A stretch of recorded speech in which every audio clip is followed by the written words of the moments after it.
إله إلا الله وحده لا شريك له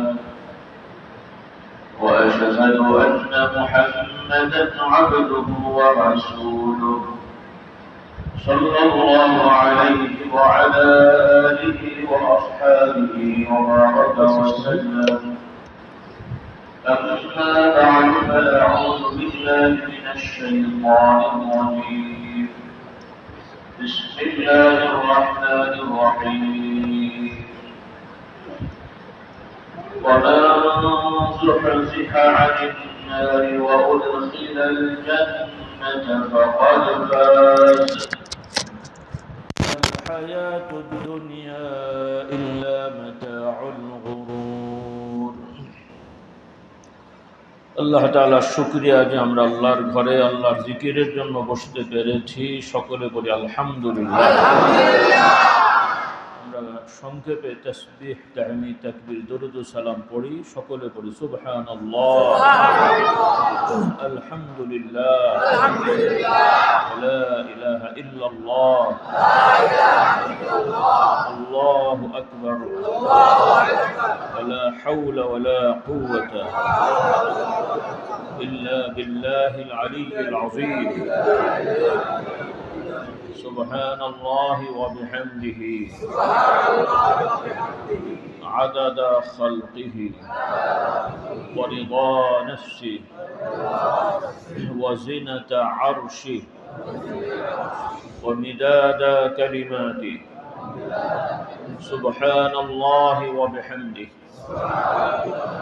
عدد خلقه ورضا نفسه وزنة عرشه ومداد كلماته. سبحان الله وبحمده عدد خلقه ورضا نفسه وزنة عرشه ومداد كلماته. لا إله إلا الله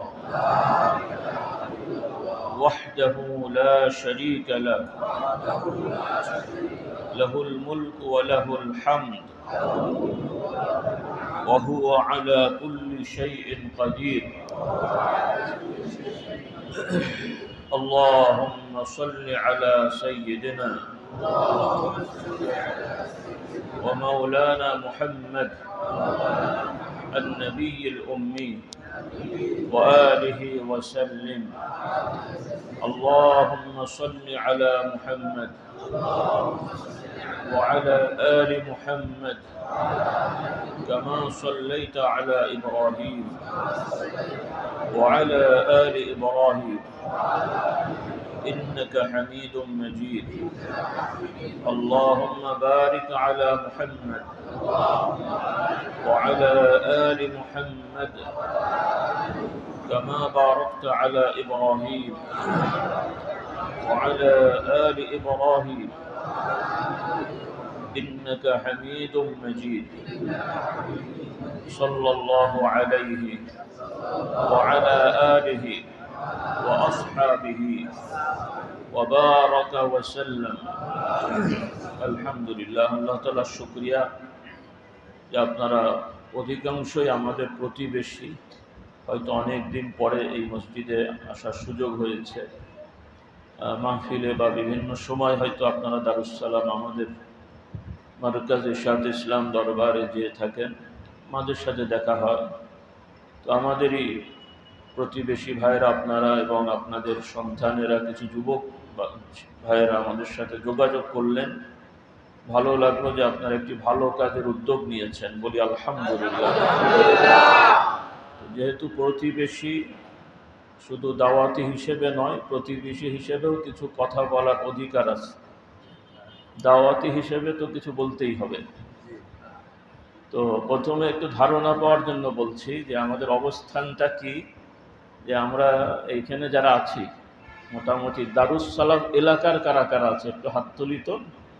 দারুস সালামে মাশাআল্লাহ, আলহামদুলিল্লাহ, সব মানে বেশিরভাগই দারুস সালামে, আলহামদুলিল্লাহ।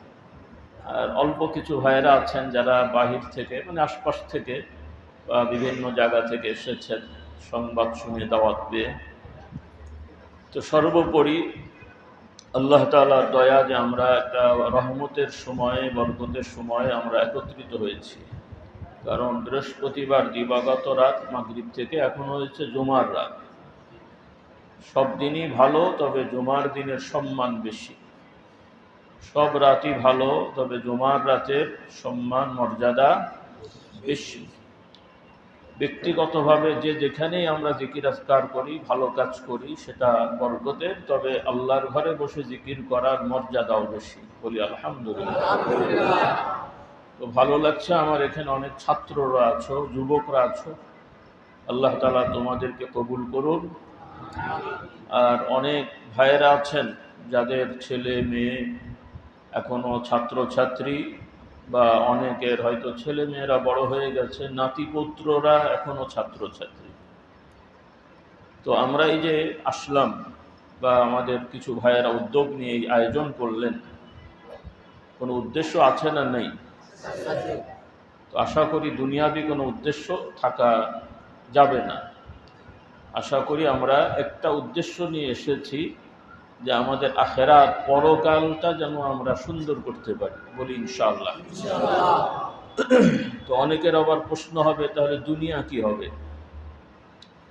পরকাল যে যত বেশি সুন্দর করার চেষ্টা করবে, তার দুনিয়াটা তত বেশি সুন্দর হবে। সুবহানাল্লাহ। কারণ দুনিয়ায় খারাপ করে পরকালে ভালো হওয়ার কোনো সুযোগ নেই। পরকালের যখনই চিন্তা করবেন পরকালে আমি যেন ভালো পাই, ভালো কিছু পেতে পারি, তখনই আপনাকে দুনিয়া সব ভালো কাজ করতে হবে।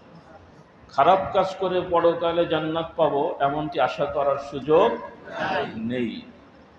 দুনিয়ায় অনেক সময় উল্টো পাল্টা করে শেষে মনে করে আমি ফেরেশতা হয়ে যাব, আসলে হতে পারে না। তো একবার না একবার প্রকাশ হয়েই যায়। তো আল্লাহ তাআলা আমাদের সবাইকে হেফাজত করুন।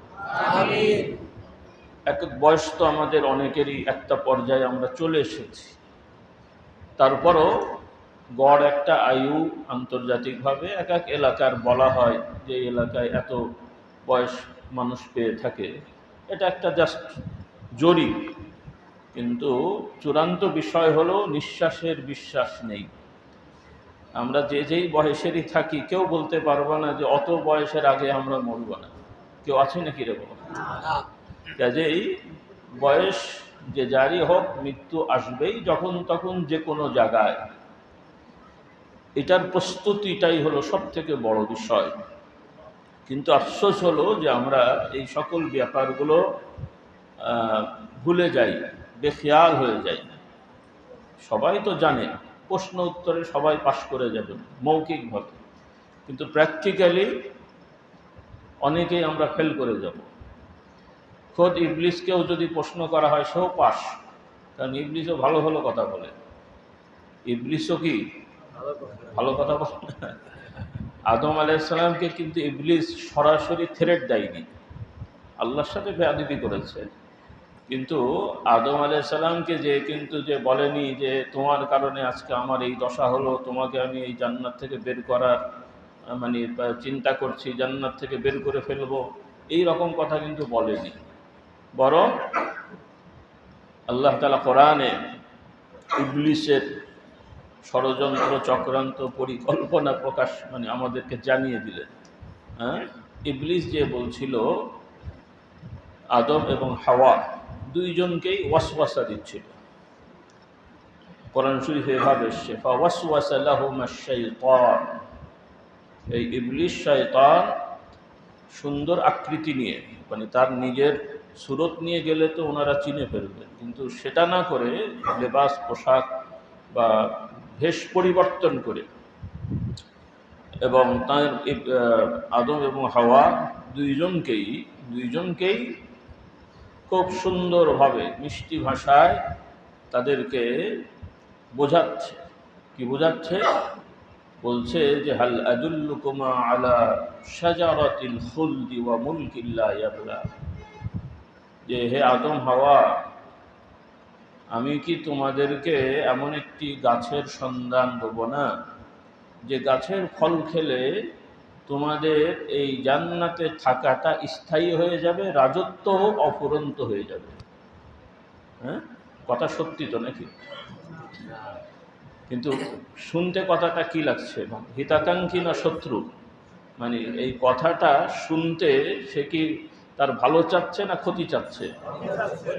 না না, শুনতে শুনতে শুনতে ভালো লাগছে। আচ্ছা, এই কথা বলে আবার আরো জোরালো করছে, ইন্নী লাকুমা লামিনান নাসিহিন।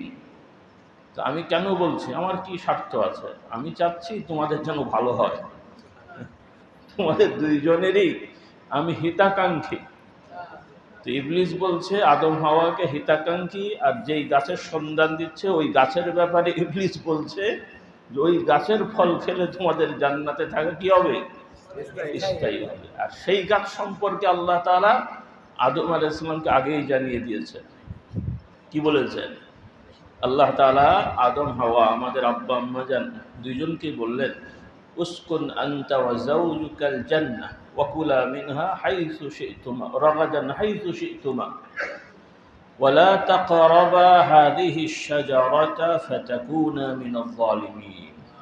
আদম হাওয়া, তোমরা জান্নাতে থাকো, একদম আরাম আয়েশ করে খাওয়া দাওয়া আমোদ ফুর্তি সব করো, তবে খবরদার ওই গাছটার কাছেও যেও না। ফল খাওয়া তো দূরের কথা, ওর কাছেও যেও না, গেলে কিন্তু তোমরা বিপদে পড়ে যাবে। তো আল্লাহ তাআলা বলে দিয়েছেন, আদম আলাইহিস সালাম মেনে চলছেন, কিন্তু ওই জান্নাতে ঘোরাফেরা করতে করতে এক পর্যায়ে ভুলে গেছেন। কি হয়ে গেছে? ভুলে গেছে। এই যে ভুলে যাওয়াটা, এটা মানুষের একটা স্বাভাবিক কি বলে স্বভাব, এটা কোনো অপরাধ না। হ্যাঁ, ভুলে যাওয়া অপরাধ না, তবে বেশি ভুলে যাওয়া এটা আবার তখন রোগ।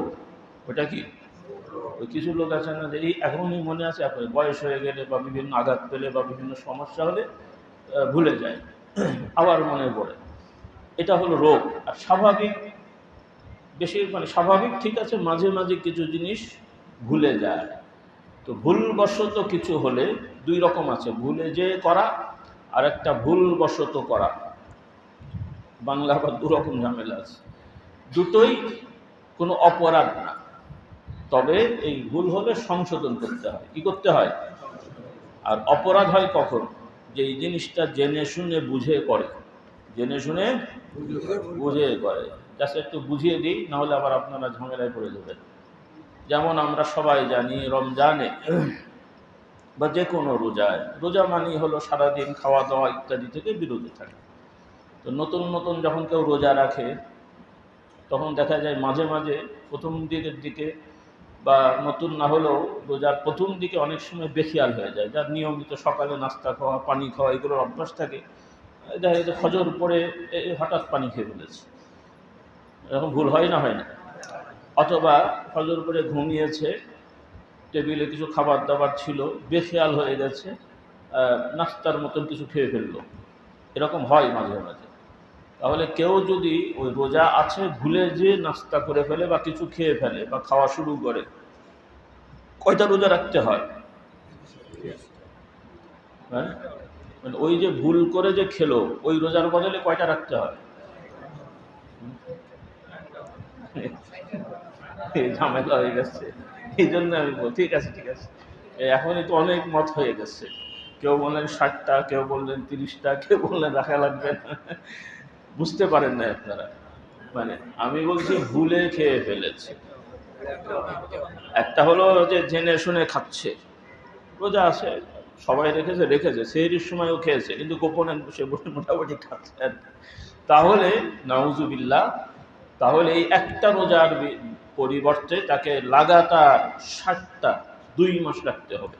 আল্লাহ, কয় মাস? 2 মাস। আর যদি ভুলে খেয়ে ফেলে তাহলে একটাও রাখা লাগবে না।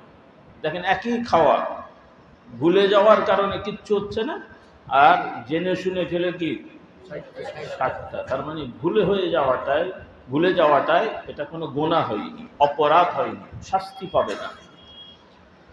তো আদম আলাইহিস সালাম যে ভুলে গেছিলেন, আর শয়তান এসে এইরকম কৌশলে মিষ্টি মিষ্টি কথা শোনানোর কারণে উনি আরও ভুলে গেছেন, খেয়ালই নেই যে আল্লাহ তাআলা ওই গাছটা নিষেধ করেছিলেন।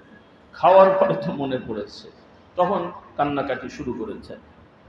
তাহলে আদম আলাইহিস সালাম এই যে মানে ভুলে যে কাজটা করে ফেললেন, এটাতে তিনি কোনো অপরাধ করেননি। কি করেননি বলেন? হ্যাঁ, কেন বললাম যে অন্যান্য ধর্মের লোকেরা মনে করে যে আমাদের আদি পিতাই তো অপরাধ শুরু করেছে, বলেন না? না, তারা আদম আলাইহিস সালামকে অপরাধী হবে যে ওনার কারণে আজকে আমরা জান্নাত থেকে বের হয়ে গেছি। আরে বাবা, জান্নাত থেকে তিনাকে আল্লাহ বের করলেও আবার তো আমরা যাব না, যাবো না? যাবো না? জান্নাত আমাদের পৈতৃক ভিটা। কি ভিটা? ভিটা। তবে নামদারি ঠিক থাকতে হবে, দলিল ঠিক থাকতে হবে, নাহলে তো আবার ঢুকতে পারবেন না। এই দলিলই হচ্ছে ঈমান আমল। দলিল কি? এই দলিল খতিয়ান না নিয়ে গেলে আদমের সন্তান দাবি করলেও জান্নাতে ঢোকা যাবে না। তো যাই হোক, তো যে কথাটা আমি বলতে চাচ্ছিলাম যে অনেক সময় দুষ্টরাও মিষ্টি কথায়, সুন্দর ভাষায় আমাদেরকে পথভ্রষ্ট করে, আমাদেরকে পথ হারা করে ফেলে। এটা বহু আগে শুরু থেকেই আছে। এই যত ধর্ম আমরা দেখতে পাই, আমরা তো বিশ্বাস করি অবশ্যই, আপনারাও আশা মানে সবাই আমরা করি, তারপরে অনেকের হয়তো ধারণা ভুল থাকতে পারে বা বেখেয়াল থাকতে পারেন। আমি সাবধান করে দিই, পৃথিবীতে যত ধর্ম আছে সব ধর্মই পথভ্রষ্টতা। এই সব ধর্মের উৎস হলো শয়তানের ওয়াসওয়াসা। শুনতে হয়তো কথাটা খারাপ লাগছে, মানে এই ধর্মগুলো আবিষ্কার হয়েছে, বানানো হয়েছে, মানুষরা বানিয়েছে। বিভিন্ন সমাজের যারা ধর্মীয় গুরু, তারা মনে করত তারা এক একটা নিয়ম কানুন আবিষ্কার করে বানিয়ে সমাজের মানুষকে শিখিয়েছে, ওইটাই এক এক এলাকায় নতুন নতুন ধর্ম সৃষ্টি হয়েছে। আর এগুলো হয়েছে ওই গুরুকে শয়তান ওয়াসওয়াসা দিয়েছে, নওয়াজুবিল্লাহ, শয়তান প্ররোচনা দিয়েছে। এটা আমাদেরকে বুঝতে হবে। আর একমাত্র সঠিক নির্ভেজাল দিন, ধর্ম, জীবন আদর্শ হলো আল্লাহর পক্ষ থেকে নির্ধারিত যেই বিধান, সেটি হলো আল ইসলাম। এটা আমাদের অন্তরে গেঁথে ফেলতে হবে। এটা শুধুমাত্র ওয়াজ মাহফিলে বলবেন বা মুসলমানদের সমাজে যারা দিনদার পরেজগার, ওখানে যে বলবেন ইসলাম সর্বশ্রেষ্ঠ ধর্ম, আবার অন্যদের কাছে যে বলবেন যে সব ধর্মই সঠিক, নাকি? না। হ্যাঁ, মানুষের সাথে সহ অবস্থান করবেন, সবার সাথে চলাফেরা, উঠা বসা, সামাজিকতা, এগুলো ইসলামে বৈধ। তাও বাধ্যবাধকতা আছে, বর্ডার আছে, লিমিটেশন আছে। কিন্তু ঈমান আকীদা বিরোধী কোনো বিষয় অন্তরেও আনা তো যাবেও না, মুখেও বলা যাবে না। অনেকে হয়তো বলবেন এদের সাথে বসে একটু মুখে বললাম আর কি। না, কুফুরি শিরকি কথা লৌকিকতার জন্য মুখেও উচ্চারণ করা যাবে না। একমাত্র অন্তর ঠিক রেখে জীবন মরণের প্রশ্ন থাকলে সেখানে আল্লাহ তাআলা ছাড় দিয়েছেন, বিচারকে করবেন আল্লাহ, সেটা তো আল্লাহ তাআলা দেখছেন। কারণ এরকম অনেক সময় পরিস্থিতির শিকার অনেক মানুষকে হতে হয়। তো আলহামদুলিল্লাহ, সেগুলো আশা করি আপনারা আমরা নাই, আল্লাহর রহমত। বলি আলহামদুলিল্লাহ। আমরা যে সমাজে আছি, আমরা কৌশলতা অবলম্বন করা সেটা দোষ না, কিন্তু কৌশল করতে যে আমরা ধোঁকা দেব না। কৌশল আর ধোঁকা বাংলা ভাষা বোঝেন তো? কৌশল ধোঁকা এক জিনিস। কিন্তু আমাদের সমাজে কিছু লোকেরা কৌশলের নামে ধোঁকা দিয়ে ফেলে, কৌশলের নামে ধোঁকা দেয়, কৌশলের নামে দ্বিমুখী আচরণ করে। মানে যার সাথে যেমন তাল মিলাতে হয় তার সাথে তেমন তাল মিলে, কোন নীতি আদর্শ নেই। এগুলো মুসলমানদের কখনোই হওয়া যাবে না। আমরা মানুষের সাথে মিশবো, কিন্তু নিজেদের নীতি কখনোই ছাড় দেওয়া যাবে না। এই যে বিষয়গুলো আপনারা তো ভালো জানেন, আমি জানি। আপনাদের সন্তানদেরকেও, ছেলে মেয়ে সবাইকে এভাবে শিক্ষা দেবেন। কারণ আপনারা আপনাদের চেষ্টা করবেন, হেদায়েত আল্লাহ তাআলা দেবেন। এই যে আপনারা এখানে বসছেন, এটা তো আর কোনো দলীয় সভাটভা না যে আপনারা আমার দল করেন ধরে নিয়ে এসছেন, অথবা আরেকজনের দল করেন ধরে নিয়ে এসছেন। আপনারা দিনদার পরেজগার ভালো মানুষদেরকে ভালোবাসেন, আলেম ওলামাদেরকে শ্রদ্ধা করেন, এই জিনিসগুলো কিন্তু আপনারা অধিকাংশই বাপ মা থেকে শিখেছেন, তাই নয় কি? ও সবাই প্রায় বাপ মা পরিবেশ থেকে শিখেছেন, বই পুস্তক থেকে শেখা মানুষ এখানে খুব বেশি একটা নেই। তো আপনার বাবা দাদা নানা, হ্যাঁ, তারা আপনাদেরকে ছোটবেলায় মসজিদে ওয়াজ মাহফিলে নিয়ে যেত বা বলতো, সেখান থেকে কিছু কিছু কানে আসছে, একটা শিক্ষা একটা দীক্ষা আপনার মধ্যে চলে এসছে, বলি আলহামদুলিল্লাহ। কিন্তু আমি প্রশ্ন করি, কাউকে আমি লজ্জা দেবো না, সবাই কি নিজেদের সন্তানদেরকে আপনার মতন দিনের প্রতি আগ্রহী বানাতে পেরেছেন? হ্যাঁ, বানাতে যে পারেননি, এতে করে কিন্তু সন্তানের দোষের আগে অধিকাংশই আমাদের দোষ। কারণ আপনি আপনার বাবা আপনাকে সাথে করে মসজিদে এনেছিল, মাহফিলে নিয়ে গেছিল, কিন্তু আপনি কিন্তু আপনার সন্তানকে নিয়ে যাননি, পরিবেশ করে দেননি, মক্তবে পাঠাননি। আপনার সন্তানকে ছোটবেলা থেকে ইংলিশ মিডিয়াম খ্রিস্টান আদর্শের স্কুলে পাঠিয়েছেন, হাফ প্যান্ট পড়া, যেখানে কোরআন হাদিসের কোনো নামগন্ধ নেই। ইংলিশ পড়া দোষ না, কারণ ঢাকা শহরে বহু স্কুল আছে যেগুলো মুসলমান নামধারীরা পরিচালনা করে, কিন্তু তাদের ঈমান আকীদা সব ইসলাম বিরোধী। হ্যাঁ, তাদের কথাবার্তা চাল চলন, এমনকি আল্লাহ শব্দটাও তারা ভুলে যায়, গড বলে। বিপদ হলেও গড, ইয়া আল্লাহ, আগে আমাদের ছোট ভাইকে হাই আল্লাহ হাই খোদা বলতেন না, কিন্তু অনেকে ছেলেরা যখন ইংলিশ মিডিয়ামে পড়া গড, নউজুবিল্লাহ।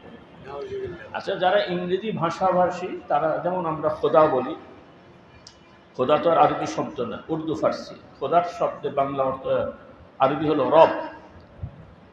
তো আর ইংরেজি যারা বলুক, সেটা তাদের ভাষা, কিন্তু যারা মুমিন মুসলিম ইংরেজ, তারা অধিকাংশই গড বলতে আল্লাহকে বোঝায়।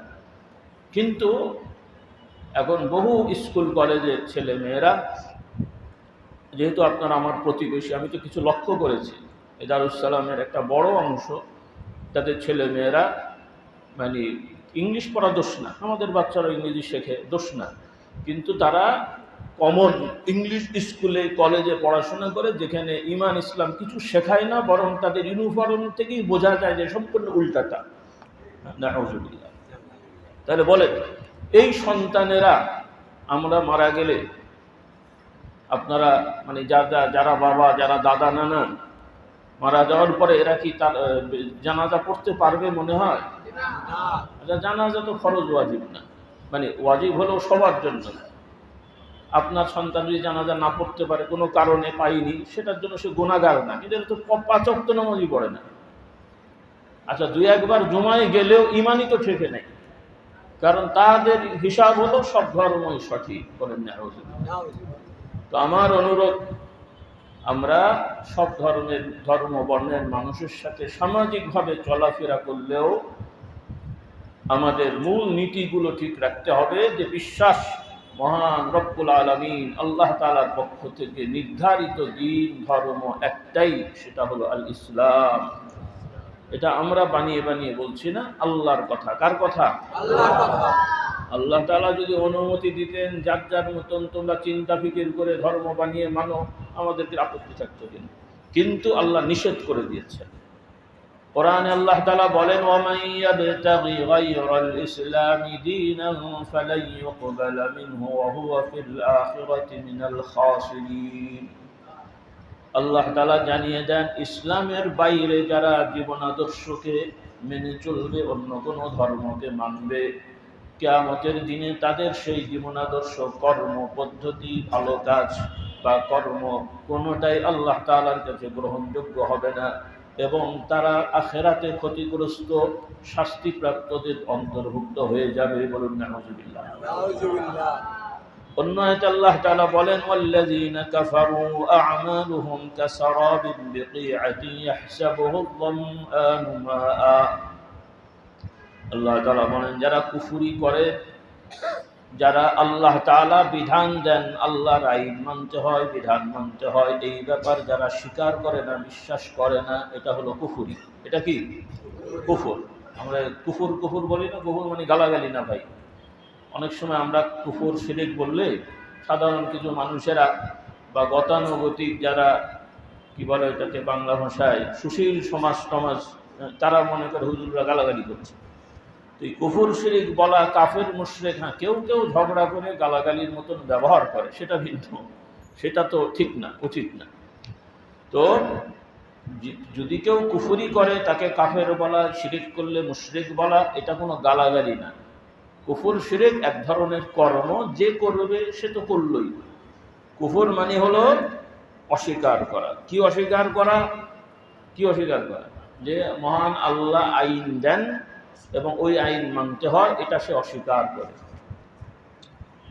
এখন অনেক মুসলমানের সন্তানরা আছে, তারা মনে করে যে আল্লাহ তাআলা কোনো আইন টাইন দেন না, এগুলো হুজুররা বানায়, মনে হয় তাদের ভাবসা ওরকম আর কি। না, হ্যাঁ কিছু হুজুর নামধারী লোকেরা আছে, তারা কিছু নিয়ম কানুন বানিয়ে ইসলামের ঘাড়ে চাপিয়ে দেয়, সেটা ঠিক আছে, সেটা অন্যায়, সেটা তো আমরাও নিষেধ করছি, সেটা আমরাও নিষেধ করছি যে টুপিদারি পাগড়ি পরে জব্বা গায়ে লাগিয়ে পীর সাহেব নামি দিয়ে অথবা ডিগ্রি টিগ্রি নিয়ে ইসলামী চিন্তাবিদ সেজে কিছু বই পুস্তক লেখে যেগুলো আল্লাহ রসুল সাল্লাল্লাহু আলাইহি সাল্লাম শিক্ষা দেননি, আল্লাহর নবী সাহাবারা কোরআন হাদিস থেকে যেই বুঝ তারা প্রচার করেননি, এমন কিছু শিক্ষা সমাজে প্রচার করা, এটাও ইসলাম বিরোধী।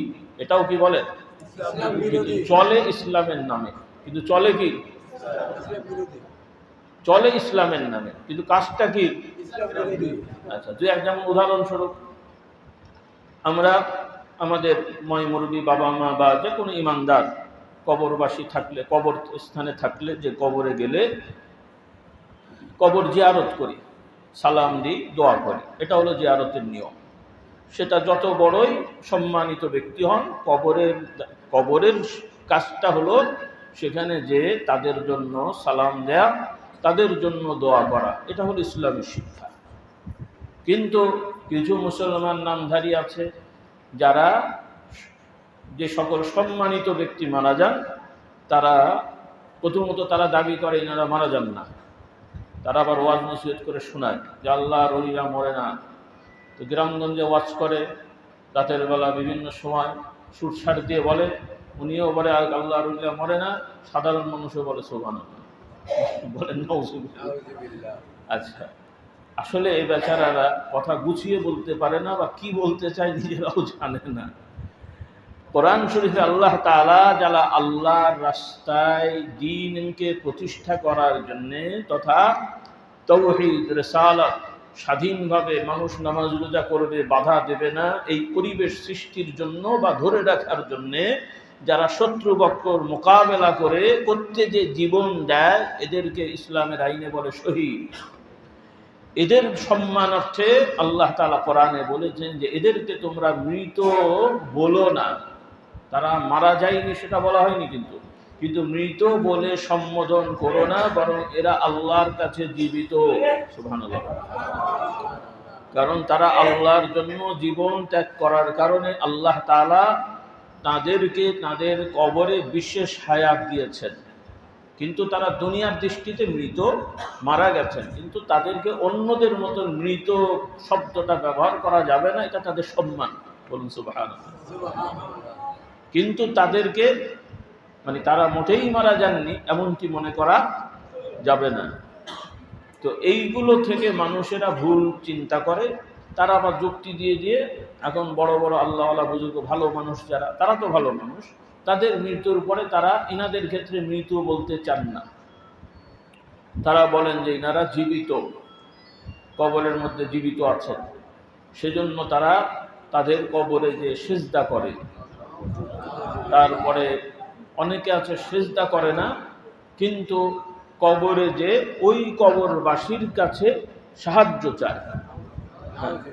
আচ্ছা, এই যে কবরবাসীর কাছে সাহায্য চাচ্ছে, যে হে হুজুর বা হে বাবা আমাকে সাহায্য করেন, আমাকে উদ্ধার করেন, আমাকে সন্তান দেন, আমার বিপদ কাটিয়ে দেন, সে কিন্তু মুসলমান।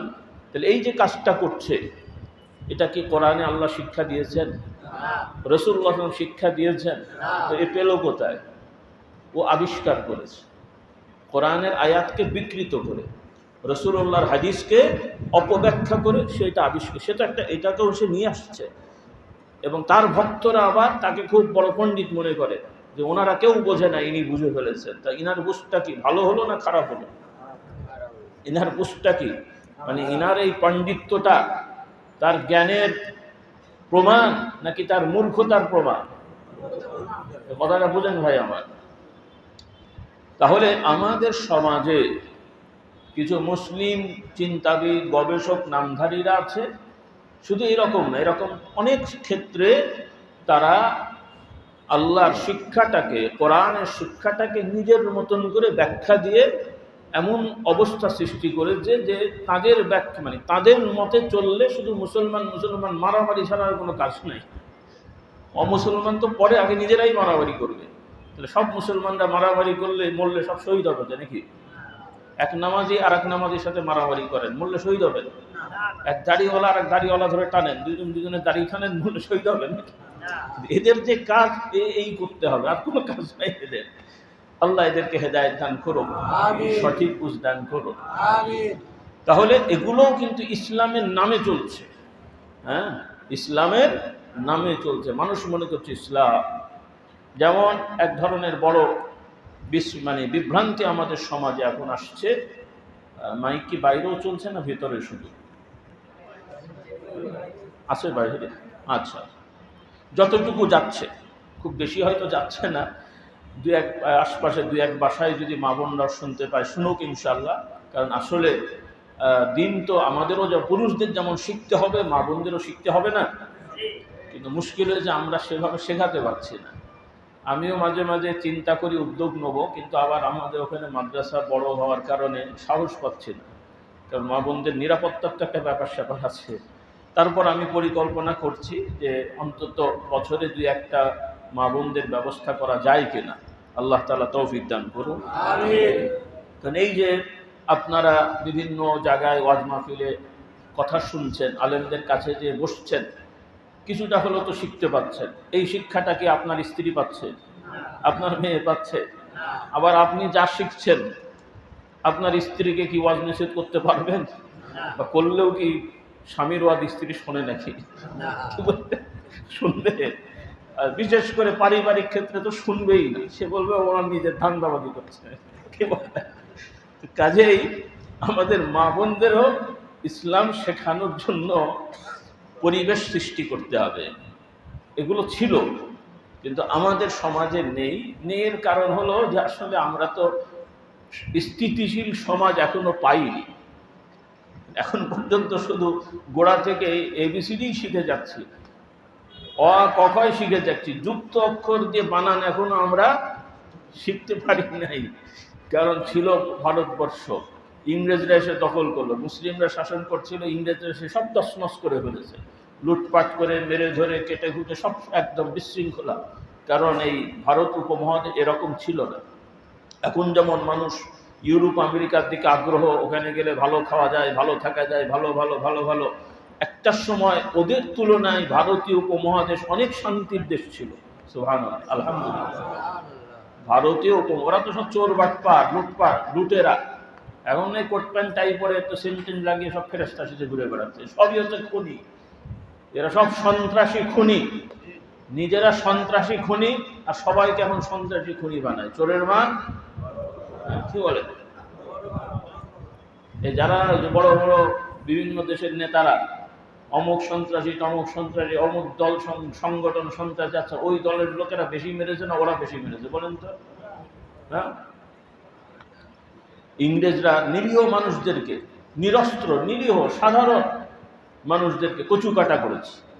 তো যাই হোক, তো ভারতীয় উপমহাদেশ এক সময় খুবই শান্তির দেশ ছিল। সেই শান্তির দেশটা ব্রিটিশরা এসে লুটপাট করে এই সব সম্পদ নিয়ে গেছে। মুসলমানরা আরব দেশ থেকে এসে ভারত অভিযান করেছেন, ভারত দখল করেছেন, দখল করে সম্পদ চুরি করে মক্কা মদিনা আরব দেশে নিয়ে যাননি, বরং এই দেশের মানুষের উন্নয়নে কাজে লাগিয়েছেন। এই দেশের মানুষের সাথে মিশে যে তারা মানুষের সাথে বসবাস করেছেন, মানুষের কল্যাণে কাজ করেছেন, বলি আলহামদুলিল্লাহ। আমার যুবকদের বলি, ইতিহাসগুলো তোমরা মনে রেখো। তোমরা এই যে ব্রিটেন আমেরিকার ভক্ত হয়ে গেছো, ওখানকার যে বাড়ি ঘর দেখছে এগুলো সবই তোমাদের 14 গোষ্ঠীর টাকা পয়সা, ওদের না। আজকে ব্রিটেন যত বড় বড় দালান কোঠা দেখেন, যাদের যে সম্পদ, এই সব ভারতের সম্পদ, তোমাদের বাপদাদাদের সম্পদ। চুরি করে নিয়ে গেছে, এমনি নিয়ে যায়নি, ব্যবসা করে নিয়ে যায়নি, সব লুটপাট করেছে। এটা মনে রাখতে হবে তোমাদের। কাজেই ওদের চক্রান্তের শিকার হওয়া যাবে না।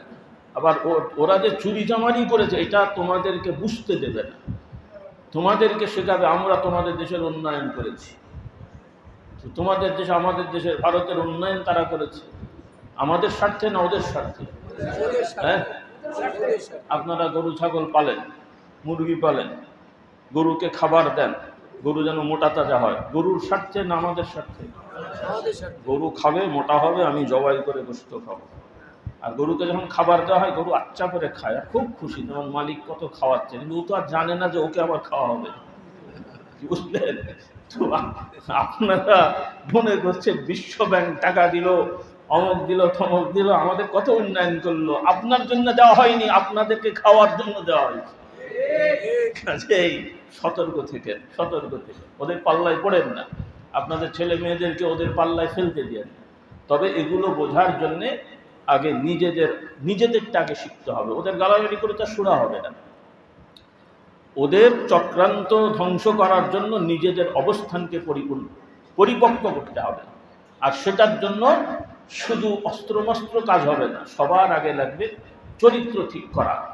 এই যে বাংলা দখল করেছিল ইংরেজরা, অস্ত্র দিয়ে নাকি বেঈমানি দিয়ে? হ্যাঁ, যুদ্ধ করলে পারত?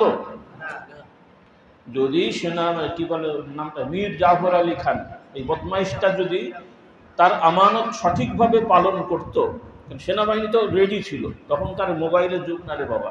ওরা তো আর বুঝতে পারে নাই, যে ওরা জানে যে স্যার বললে তো আমরা নামবো, এটা একটু নিয়ম।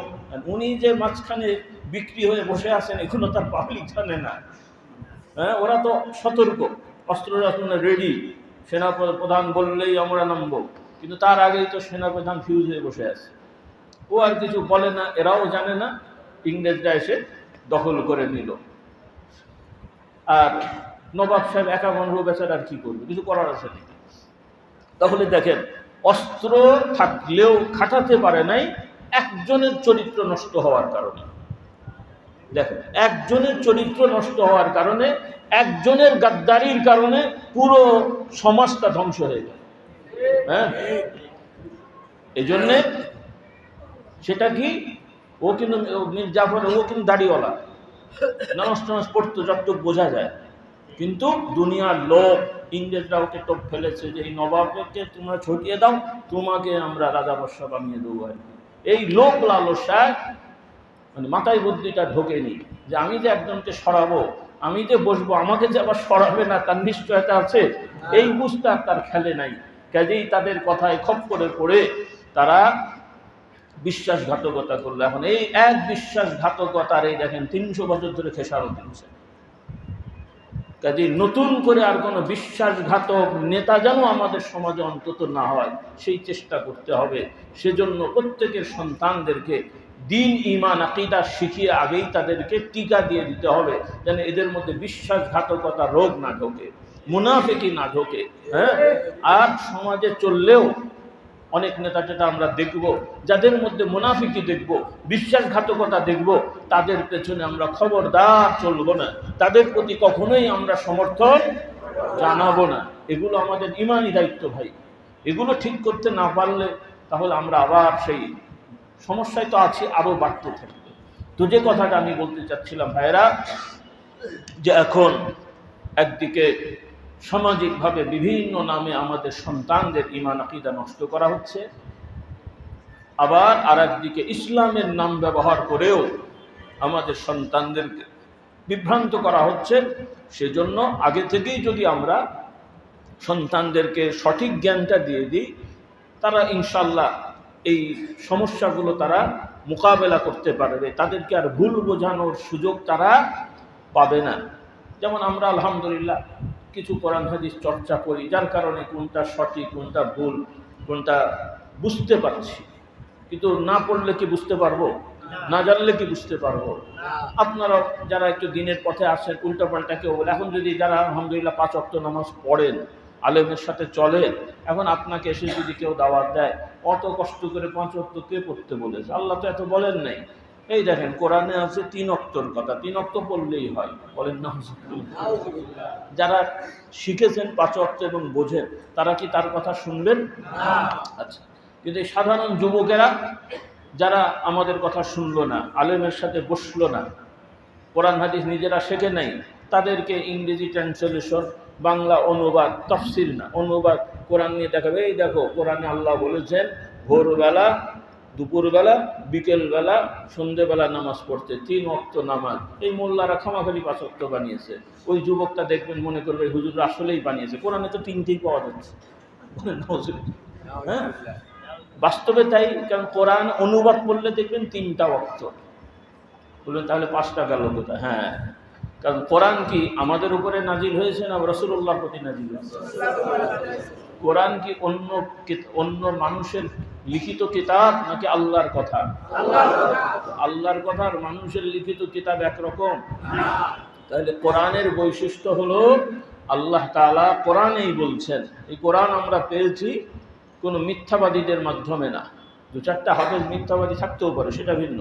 কিন্তু এই যে আমরা তো কিতাব পাচ্ছি, ঠিক আছে, এই যে যত হাফেজ, এই হাফেজরা যাদের থেকে শিখেছে তারাও হাফেজ, এই হাফেজ এইভাবে একদিকে যেমন লিখিত আর একদিকে মানুষের বুকে মুখস্থ, এইভাবে রাসূলুল্লাহ সাল্লাল্লাহু আলাইহি ওয়াসাল্লাম পর্যন্ত কোটি কোটি মানুষের ধারাবাহিকতা আছে। বলুন সুবহানাল্লাহ। সুবহানাল্লাহ। এখানে কেউ উল্টো পাল্টা লিখে কোরআনের নামে চালিয়ে দিতে পারবে না, ধরা পড়ে যাবে। মানে চেষ্টা করলেও কি ধরা পড়ে যাবে।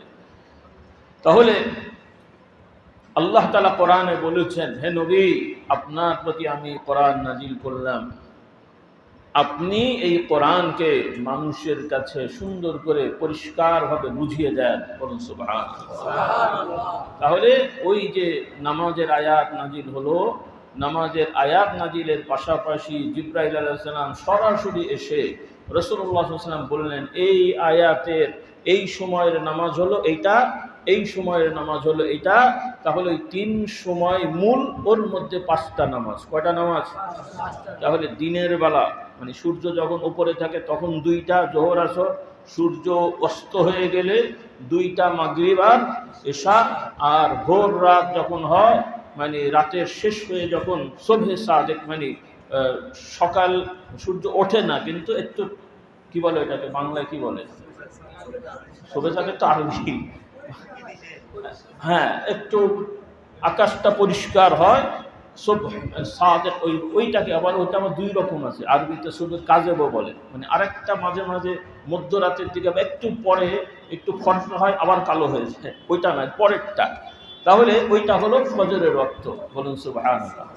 তাহলে জিবরাইল আলাইহিস সালাম এই 5টা শিখিয়ে গেলেন। তো আমি বোঝার জন্য বলছি, সেজন্য এখন আপনারা সাবধান হবেন আমার যুবকরা, বাবারা।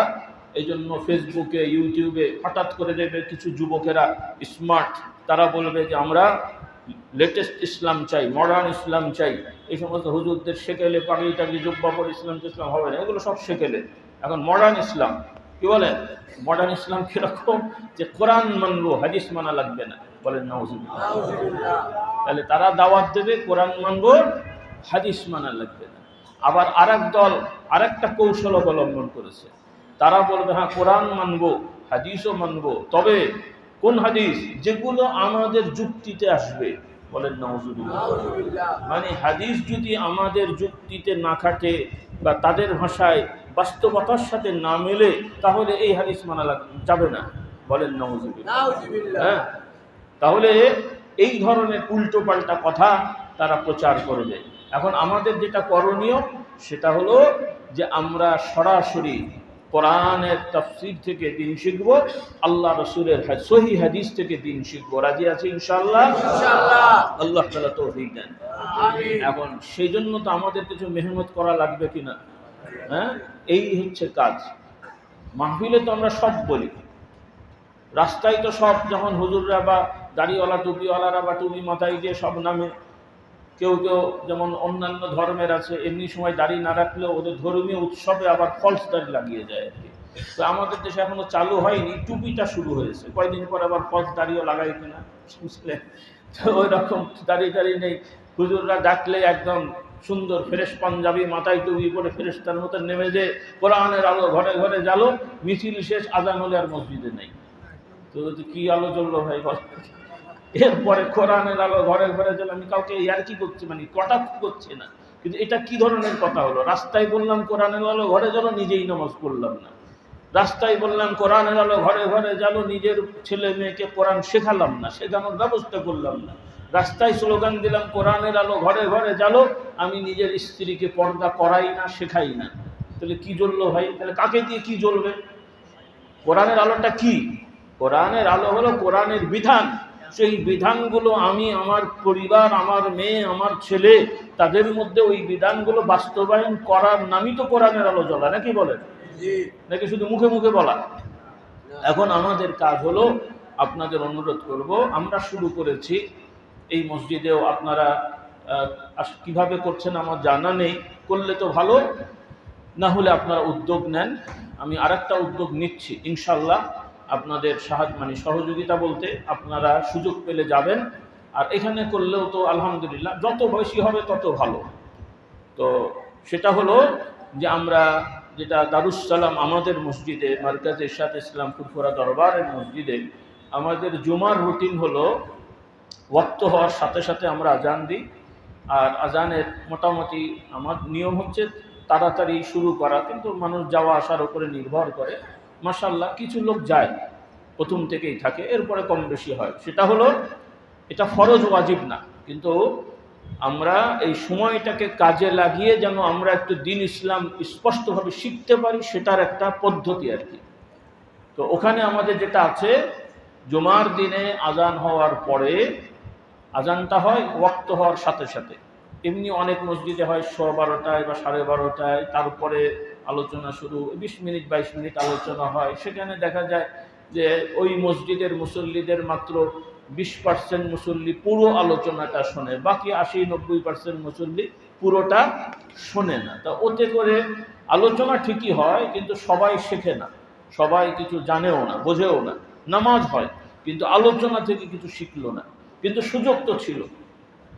তো আপনাদের অনুরোধ থাকবে যে আপনারা যে যেখানেই জুমা পড়েন, প্রথমত আগে আগে মসজিদে যাওয়ার চেষ্টা করবেন। জুমার নামাজ তো জরুরি, ফরজ, সেটা তো আদায় করবেনই। সাথে সাথে যদি একটু আগে আগে মসজিদে যাওয়া যায়, তো আল্লাহ রাসূল সাল্লাল্লাহু আলাইহি ওয়াসাল্লাম শিক্ষা দেন, যারা জুমার দিনে আগে আগে মসজিদে যাবে, আল্লাহ তাআলা তাদের আমল নামায় একটা উট দান করার সব দান করবে। সুবহানাল্লাহ। তাহলে আপনি 1 ঘন্টা আগে, নামাজের 1 ঘন্টা আগে, 1.5 ঘন্টা আগে, 1.5 ঘন্টা আগে মসজিদে চলে গেলে, তাহলে আপনি একটা উট দান করার সব পেয়ে যাচ্ছেন। খাটনি হলো নাকি? উটটাকে বাজার থেকে কিনে টেনে আনতে হলো, দিতে হলো, পকেট থেকে টাকা বের করতে হলো? কিছুই না, শুধু একটু সময় ব্যয় করলেন ইখলাসের সহিত, আপনার অ্যাকাউন্টে জমা হয়ে গেল। হ্যাঁ, বলি আলহামদুলিল্লাহ। তাহলে এই আমলগুলো আমরা করবো ইনশাআল্লাহ। তো এটা তো গেল সময় দেওয়ার জন্য। এর সাথে হলো যেটা আমরা শুরু করেছি, যে প্রতি জুমায় যে আলোচনাটা হয় খুতবার, আরবি খুতবার আগে, এটাকে 2টা পর্ব করা। একটা হলো ধারাবাহিক কোরআন থেকে শিক্ষা, ধারাবাহিক কোরআন থেকে শিক্ষা, কোরআন আয়াত পড়বেন। হ্যাঁ, যেমন সূরা, মনে করেন সংক্ষেপে বোঝার জন্য বলছি, সূরা আল মুমিনুন একটা সূরা কোরআন, ইমানদারদের বৈশিষ্ট্য আল্লাহ তাআলা বর্ণনা করেছেন। এখানে আল্লাহ তাআলা বলছেন, কাদ আফলাহাল মুমিনুন আল্লাযীনা হুম ফি সালাতিহিম খাশিউন। অনুবাদ হলো, আল্লাহ তাআলা বলছেন যে ওই সকল ইমানদাররা সফল হয়ে যাবে যারা তাদের নামাজের মধ্যে বিনয়ী, নম্র, একাগ্র চিত্তে সালাত আদায় করবে। সুবহানাল্লাহ। এটা গেল অনুবাদ। এখন আল্লাযীনা হুম আনিল ইত্যাদি, এখন এই বিনয়ী, নম্রতা, একাগ্রতা, এটার ব্যাখ্যা কি? তাফসিরে আসবে যে রুকু সিজদা ঠিক মতো করা, তাসবিহ তাহলিলগুলো ঠিক মতো পড়া, মনোযোগ ঠিক রাখা, ইত্যাদি ইত্যাদি, ধীর স্থিরতা, এগুলো। তাহলে এগুলো ব্যাখ্যা হলো। এভাবে যখন আয়াত পড়া হবে, যারা আমরা নামাজ পড়লেও এগুলো খেয়াল করি না, আমরা শিখে যাব না? যাব না? শিখবো না শিখবো না? এরপরে ওই আয়াত এভাবে ওখানে যেটা আমরা করি বা আমাদের অনেক প্রতিষ্ঠানে যে আয়াত পড়া হবে, অনুবাদ করা হবে এবং ওর ব্যাখ্যা দেওয়া হবে, এই আধা ঘন্টা ৩৫ মিনিট। এটা গেল কোরআন থেকে শিক্ষা হয়ে গেল। এরপরে বিষয়ভিত্তিক আলোচনা, যে মনে করেন এই সপ্তাহে সামাজিক কোনো সমস্যা হলে, অন্যায় অপরাধ সমাজে দেখা দিলে সেগুলো ইসলামের আলোকে মানুষকে সতর্ক করে দেওয়া, কিছু দায়িত্ব বলে দেওয়া, কিছু মাসলা মাসাইল আলোচনা করা। তাহলে প্রতিটা জমায় আমরা কিছু কিছু কোরআন হাদিস থেকে শিখে নিলাম, বলি আলহামদুলিল্লাহ। তো আপনারাও চেষ্টা করেন। আর আমি আরেকটা বিষয় ইনশাল্লাহ চালু করব, আপনাদের আগেই জানিয়ে রাখছি। ইনশাল্লাহ আপনাদের এখানে লিফলেট আসবে, সেটা আমরা অল্প সময়ের মধ্যে শুরু করব। সেটা হলো প্রতিদিন উন্মুক্ত একটা মাদ্রাসা হবে, কোনো টাকা পয়সা দেওয়া লাগবে না, জাস্ট সময় দেবেন মাগরিব থেকে ঈশা, মাগরিব থেকে ঈশা। আপনাদের বই পুস্তক নেওয়া লাগবে না। ওখানে দায়িত্ব হবে যিনি পড়াবেন, ওখানে নিয়মিত প্রতিদিন ধারাবাহিক কোরআনের আয়াত পড়বেন, অনুবাদ করবেন, ওই আয়াতের ব্যাখ্যা করবেন, এভাবে নিয়মিত চলবে।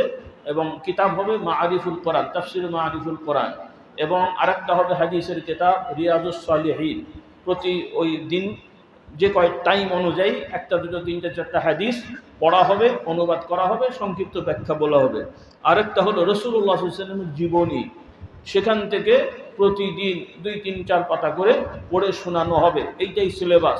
তাতে করে আমি মনে করছি 1 বছরে তাফসীর থেকে হাদিস থেকে মোটামুটি যে নিয়মিত যাবে শেষ হয়ে যাবে, বলি আলহামদুলিল্লাহ। কেন বললাম এটা? আল্লাহ রসুলের এই হাদিসটা আমার কাছে মনে হচ্ছে আমরা ঠিক মতো পালন করছি না, মাদ্রাসায় অল্প হচ্ছে। কারণ রাসূলুল্লাহ সাল্লাল্লাহু আলাইহি ওয়াসাল্লাম বলেন যে যারা কোরআন মসজিদে বসে কোরআন তেলাওয়াত করে এবং শিক্ষা গ্রহণ করে তাদের মর্যাদার কথা বলেছেন। কলেমা শরীফ, তাসবিহ, তাহলিল এটা তো আমরা করছি, কিন্তু ওইটা আমরা করছি না। দরবারগুলোতে কিছু জিকির আজকার হয়, তাসবিহ তাহলিল হয়, কিছু ওয়াজ নসিহত হয়, ভালো জিনিস, কিন্তু ওইটা কিন্তু আজকাল আমাদের হারিয়ে গেছে। আর ওইটা নিয়মিত করা দরকার, কারণ কোরআনই হচ্ছে আমাদের মূল, আল্লাহর নবীর আদর্শ হয় আমাদের মূল। অন্যান্য ইতিহাস এগুলো তো বুজুর্গদের কাহিনী, ওগুলো তো আমাদের মূল না, ওগুলো আমাদের আনুষঙ্গিক। কিন্তু মূল হচ্ছে রাসূলুল্লাহর আদর্শ। মূল কি ভাই বলেন? মূল কি? রাসূলুল্লাহ সাল্লাল্লাহু আলাইহি ওয়াসাল্লামের আদর্শ। কাজেই সেটাই তো আমরা অনেকে না জানিই না, মানব তো জানার পরে, তো না জানলে মানব কোত্থেকে? আল্লাহ তাআলা আমাদের বোঝার তৌফিক দেন। তো যাই হোক, আর কথা বাড়াচ্ছি না, কষ্ট পেলেন মনে হয়। যারা দায়িত্বশীল আছেন আপনারা খাবারগুলো রেডি করে ফেলেন। খাবার কি এখানে কাতারে দেবেন না গেটে? কাতারে। আচ্ছা, আপনারা তাড়াহুড়ো করবেন না, একটু নড়ে চড়ে কাতার হয়ে যান, কিবলামুখী হয়ে বসেন, সামনে আসেন, সামনের কাতার সামনে আসেন সবাই।